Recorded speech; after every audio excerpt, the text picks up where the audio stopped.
Let's take a look at this AL scoring system. If you see, right, if you want your child to score less than 10, averagely, every single subject must be between AL1 to AL3.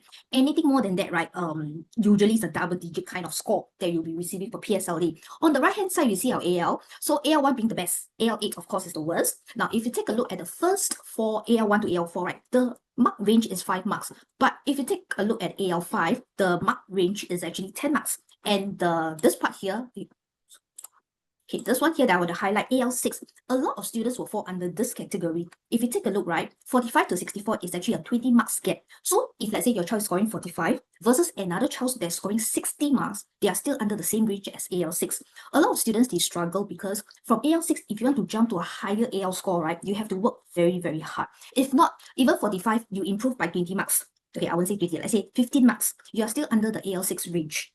So if let's say your child is under this range, hopefully later on when we go through certain PSLE questions, this will actually help you to analyze and also to apply the skills that we have taught in BlueTree. So a lot of you will be thinking, my child has been doing very well for P3, P4, but when it comes to P5, suddenly, right, the grades dropped. Indeed, P5 is very, very challenging. If you want to maintain, let's say, for example, your child has been consistently getting 90% for P4. Up to P5, you realize that, it dropped to 70. So there's, of course, there's a cause for concern. If you take a look here for Band 1, if you're scoring 85, right, under the P5, P6, that means the upper primary onwards, right, is actually 2 scoring. That means it can be either AL1 or AL2. If your child is getting Band 2, it's actually a range between AL3 to AL5. So last time, right, 75 is actually A. But with the new scoring system, right, if you want to score A, right, technically speaking, it must be 80 and above.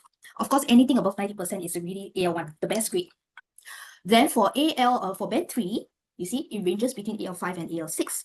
And of course, Band 4 really have to work very, very hard because the range will be from AL6 to AL8. All this AL scoring, right, will affect the kind of secondary school that you want to go to. Yes?